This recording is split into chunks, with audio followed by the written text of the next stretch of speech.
Hello everyone and welcome back to episode 190 of your favourite Formula 1 show. Yes, Jamie and I return this time out with some well-timed news. Yes, today we were going to discuss the Dutch Grand Prix, but ultimately ended up being, at least in our opinions, a fairly dull race. And then Williams decided they would make Tuesday evening rather interesting. First of all, Jamie, how are we doing? I'm good, yes. I just cycled through the rain.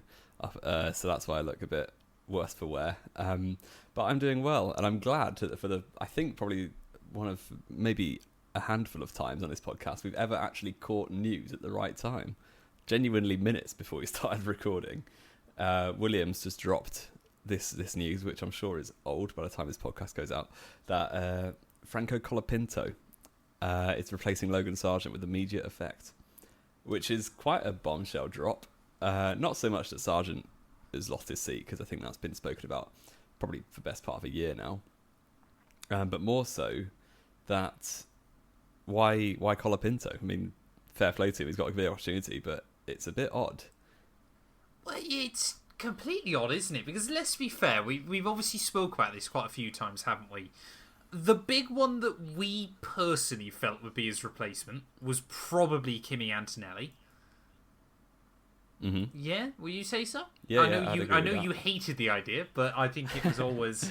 It seemed like the likely that seems option. logical on paper, doesn't it? Really. That was the one that we were kind of backing. If we had to put money on it, would be the way we'd go. There were a few other options available as well. Some people were saying Mick Schumacher. Don't really understand why, and he couldn't anyway, because he's racing in Texas this weekend in World Endurance. We also who else did we have, Jamie? There was Liam Lawson, of course, as well. He's still kicking around. But I'm sure that'll be Red Bull going. We're gonna make it awkward. No, thank you. He can't do anything.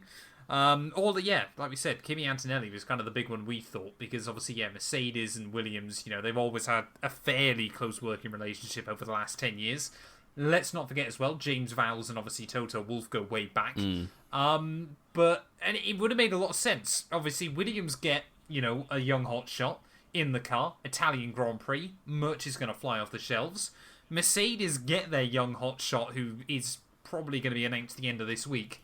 He gets a kind of 10 or 9 race spell in Formula 1 before he gets moved up. But we've ended up with what feels like to us a bit of a complete left field result. In Franco Colapinto, who, when you look up and down the F2 roster this year, was probably not the driver any of us had money on being the first in a Formula 1 car after Ollie Behrman. No, exactly. And it's odd. I think we've spoken about it a fair few times that F2 this year has been a disgrace in terms of equalness. Yep. And, it's been impossible to judge the quality of driver, really. Because... you've got Behrman's 15th at the minute. Still 15th? Behind Pepe Marti and Richard, for sure. Dear me. And, drivers, Antonelli's 7th. Obviously, they're very young drivers. But you've got someone like Jack Crawford, who, no disrespect, is probably not going to be an F1 driver, in 5th. And Zane Maloney, similar boat, in 4th. Paul Aaron dropped from Mercedes last year, similar boat, 3rd. Well, you say with Zane Maloney and Paul Aaron, they've both been decent. Zane Maloney is still quite young. He just can only seem to race in Bahrain, apparently. Yeah, he's only had a couple of wins, and they're both in round 1. But yeah, F2 has been slightly, very difficult to judge quality of driver. So Colapinto on paper is 6th, which, isn't terrible. He's basically a rookie this season as well, because he only raced Abu Dhabi last season. So, that would make him, 3rd best rookie? Bortoleto, Crawford, Colapinto. That's not too bad. Crawford's not a rookie. Is Crawford not a rookie? Crawford's not a rookie. He's been kicking around in F2 for a while, and Paul Aaron only did, I think, the last round of last year, if I'm not mistaken. Crawford is not a rookie. You're correct. Yeah. You might be right about Paul Aaron too. He is a rookie, effectively. But even so, 3rd best rookie then for what's his name? Colapinto. Lost his name already. Which, it's just... The thing that doesn't make sense to me is, okay, Williams, they've got this young, upcoming junior driver. Maybe they do believe in him, fair play. They've given him the run of 9 races between now and the end of the season.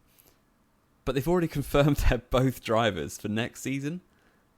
with Sainz and Albon. So it's almost like it's a test run for Colapinto. And how old is he? Is he a teenager? No, he's 21. I think he's 21, yeah. So he's not like unbelievably young. Well, like he's obviously not going to have a seat in 25. And then by 2026 comes around, he's 23. And he's had 9 races, which, no disrespect, I don't think he's going to do crazy well in that Williams next to Albon. He may be an upgrade on Sargeant. He may not trash it as much, but he won't. I don't think he's going to set the world alight. And you know what? If he does, fair play. Take this all back. But it's almost like, are you going to pick him for 2026? If he does average? I don't know. It just seems very odd all round when you've got Kimi Antonelli sat there waiting for a seat, it seems. Or even, another alternative, obviously announced at the end of last week. Go to Alpine, give us a couple of mil, we'll put Jack Doohan in the car for the rest of the season for you. Yeah. Let him kind of get, a little bit of F1 experience under his belt. It feels like, we've got kind of 4 or 5 juniors at the moment waiting in the wings that are kind of ready for F1 next year, or are going to be in F1 next year, whether they're ready or not. And yet, again, a bit like the appointment of Logan Sargeant in the first place, it's kind of like Williams are desperate to showcase that they want to hire from within, even though they're not hiring from within next year, where we already know. Yes. I mean, for Colapinto, you're basically trying... What teams have got seats available still for next year? You're looking at, technically, VCAR. Alfa Romeo, or Audi. These days. Yep, for next year, and one more. Is it both VCARs and the Audi? It. I mean, Tsunoda will be in one of those VCARs, I'm almost certain. Yep. So you got one VCAR and one Audi. Haas have confirmed now. Alpine have. Side note, Doohan confirmed if you missed it. Yep. A bit underwhelming. He's not going to set the world alight either, but you know what? Give him a Australians run. are taking over. Exactly. Yeah. Well, we're going to have 4 next year between Australia and New Zealand, aren't we? Which is quite mad. Well, potentially, do you think if Ricciardo Ricciardo and stays. Lawson are on the grid at the same time? Well, if Ricciardo stays, I think Lawson will be on the grid. I don't think it's both of those drivers. It'll be one or the other. I reckon we could still see Lawson down at Audi. I think Bottas looks fairly confident of that, but who knows? Yes, and that's it, isn't it? It's the Haas, the VCARB and the Audi next to Hulkenberg, and I think that's it. Yeah, 17 seats. I guess the Mercedes technically, but I guess that is the fourth one, isn't it? Really, yeah. But I think by the time we do the next podcast, that'll already be titled Antonelli confirmed, hopefully. Because the reports are saying now, aren't they, that Mercedes any kind of push towards Verstappen they've given up on. They're just going to go with Antonelli for next year, which I think is a decent call, because I think if you don't bring up Antonelli, someone else will. I think people will move mountains if they think he's suddenly available with a shot. Yes, yeah. Ferrari and Red Bull and McLaren arguably have all got the pulling power now to kind of take him away if Mercedes don't do something. I mean, it does seem bizarre, doesn't it, that Antonelli isn't a Ferrari driver or anything like that, purely because he is Italian. Well, Behrman being a Ferrari driver and Antonelli not is very odd. Well, exactly. You think they're both the wrong way round, aren't they? That's why I thought it was called Brit Ferrari back in the day. You did, yeah. Fun times. Yeah, I think it was about to debut in F4, wasn't it? Yeah, I mean, it's bizarre though, isn't it, with going back to the Colapinto move? Because let's be fair, like we said, Sargeant, he hasn't delivered. He never has delivered. He's never going to deliver. And honestly, that big shunt at Zandvoort was such a basic error in my watching. Obviously, hindsight is a beautiful thing, but the fact you've bottomed out over that curb, it spat you out towards the grass, and you still try to keep your foot in. It's not a last-ditch qualifying effort. It's free practice, and you've put more damage onto the team's repair bill. Is Colapinto going to be that much better? Is he going to be that much better? Well, it's hard to tell. The thing is with F1 drivers, I always kind of have in my head almost like a tier system of how good drivers are. You've kind of got your top tier, like your Hamiltons, Verstappens, Alonso's back in the day, like Schumacher, obviously Senna, Prost, all that lot. And then the B tier drivers, in my head at least, and I'm going to throw a lot of names out here, drivers like the race Button, winners, like Raikkonen, who maybe scab, like Rosberg, who can scab a title or two, but they're not going to be like a multiple world champion.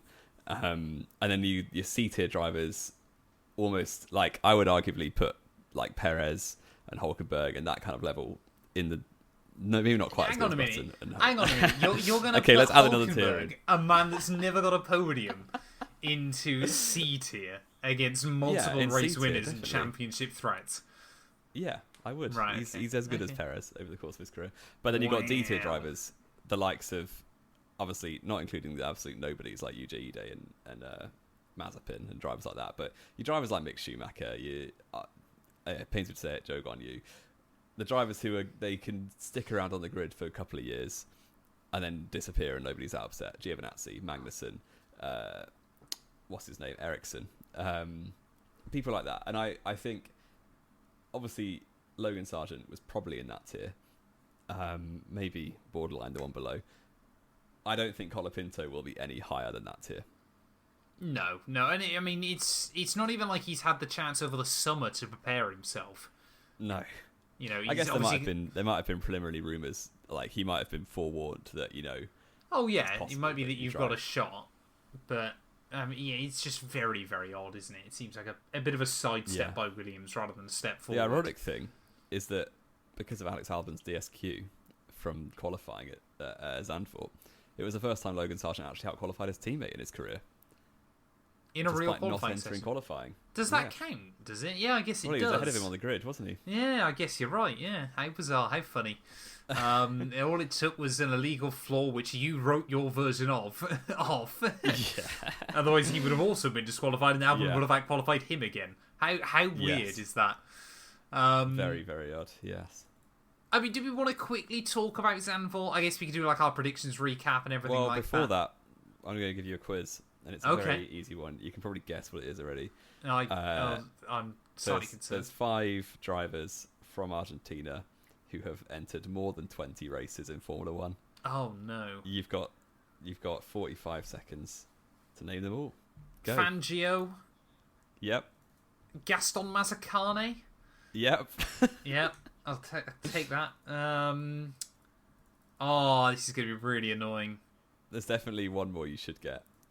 Yeah, I know there is. Oh, man. Is it a world champion as well? No, race winner. No. There's 2 race winners and a nobody. It's not like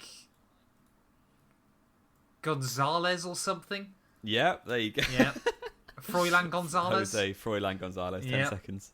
Is that the last one I should have got? No, there's one that even more obvious than that. Oh. Can you give me their initials? Your time's up. His surname begins with R. Is this early 2000s? Nope. No. 90s? It's like 80s-ish. Oh, Reutemann, of course. Yeah, there you go. Yeah, I knew there was one in the 80s that I was forgetting. Yeah. Yeah, I did want to get Gonzalez. The other one was a guy called LaRory, who I've never heard of. Is that 60s? That is... Or is he the Italian version of Rory the racing car? He did... Oh, actually, I shouldn't have put him in. He entered 21 races, but only started 8 of them. He raced really the Eurobrun in 1988 and 99. Nice. Up the Eurobrun. Right. Yeah. Well, let's talk quickly about Zandvoort then, Jamie. I mean, some people have said it was a good Grand Prix. I'm not really sure why. And by some people, I mean my dad. I guess that Norris great, won. Was it? It's Zandvoort. It was good for... If you're a neutral watching for the championship fight, I think it was quite positive because that we might actually have one. Was on rails that weekend. It was disgustingly OP, but it was a track that should suit them as well. To be fair, yeah, that is true. And Norris did deliver. To be fair to him, and his qualifying lap was top. So all this chat about one race win, kind of already in the mud. One race after the summer break, which is nice because I think everyone's being very rude to Lando Norris over the course of. Including us break. on this podcast. Including you. I haven't been that harsh to him, apart from he can't start, which is still the case. I think he's got an absolute rocket ship of a car still. He should have more than 2 wins to his name. But he did drop 30 seconds on Piastri, which everyone was saying Piastri's going to Piastri was stuck behind Leclerc, though. And people are going, oh, well, he's got a quicker car. But it's not that much quicker than the front. No. It's not quick enough at Zandvoort that you can make a move. No, which no, I can it's true. understand. But the fact that he set fastest lap at the end on old hards as well, and dropped the biggest winning margin of the season over Verstappen at Zandvoort was quite impressive and quite worrying as a Max fan. I mean, the title fight is hopefully on, isn't it? I mean, even if I Lando doesn't win it, I think we could see a fight go down. We could see a fight go down to Abu Dhabi. We could, yeah, we could. And he's just close up 7.8 points per race, which he did get 8 points on Verstappen at Zandvoort. Yep. The thing and is, sprints. Don't forget I'm sprints. very doubtful. Sprints as well. The thing is, I'm very doubtful. You know, everyone's like, "Oh, Norris's car is so OP. You know, it's still in his hands if he wins every race." We have seen one driver in history win 10 races in a row. Oh, exactly. And he was a multiple world champion at that point. Do you it's think not Lando Norris, who has two wins ever, but I also is suddenly going to drop the longest winning margin of all time? I also think, though, on the other side of that, that also requires Max to finish P2 every race, which there's going to be other tracks like Hungary before the end of the year where Verstappen and Red Bull just haven't got enough. There are, but I do think he should have finished third at Hungary. Well, this is what I mean. I reckon it won't... You know, it might not be that Lando can win the title, but I feel like we could go into Abu Dhabi with it mathematically still possible. Yeah. Which would be good. And I also think McLaren for the constructors is probably... Oh, it's down. Nailed I think it's down. I would put money on that at this point. Do it. Go on, Jamie. Put your money where your mouth is. No. I would if I was a betting man, which I'm not. Fair enough. Yeah, Perez dropped a mediocre Grand Prix, an okay qualifying session, and a very, slightly below average race, I would say. Is it so controversial if that keeps on happening, to say that I feel like Hamilton's penalty in qualifying was unjust? Yes. Why was it unjust? I mean, where else could he go? Out of interest. Not in the way. You always get those kind of penalties where it's not the driver's fault. But when was the last time? I'm trying to think when we've had penalties for that, though. Oh, we have. I think in Austria this year, someone got penalised for that. Did they? Fair enough. I've always said I don't think Merck could have done a lot more anyway. It just doesn't often make the news, a three-place penalty, unless it's Lewis Hamilton. Yeah, I suppose. It's because he's the cleanest driver on the grid, to be fair. The best driver on the grid. Jamie, I've got a bit of a grin on my face. Okay, why? Oh, I know why. I'm looking over our predictions.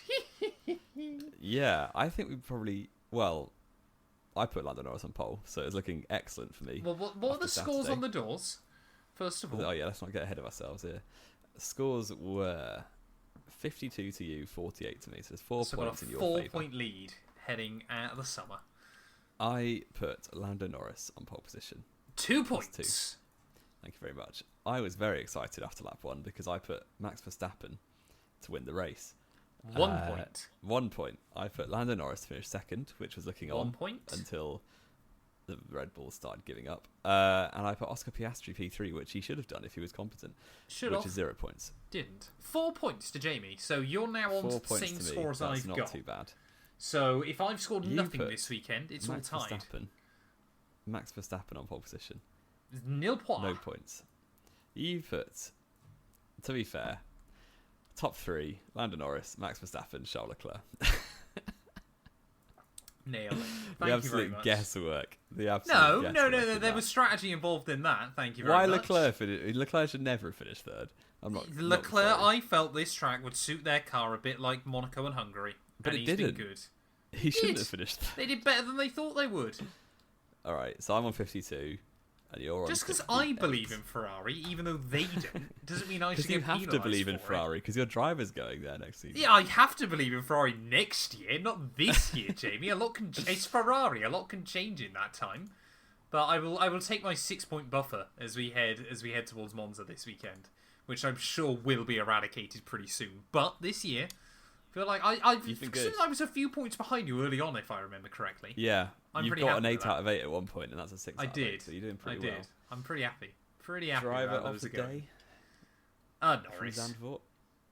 It's probably Norris, isn't it? I want to give a shout out to Gazzy, though, because I do think he was very good. Yeah, he did a very good job as well, to be fair. But I will give it to Norris. Fair enough. Race rating. It was pretty dull, wasn't it? I mean, I'm looking... Zandvoort, innit? There's one overtaking opportunity.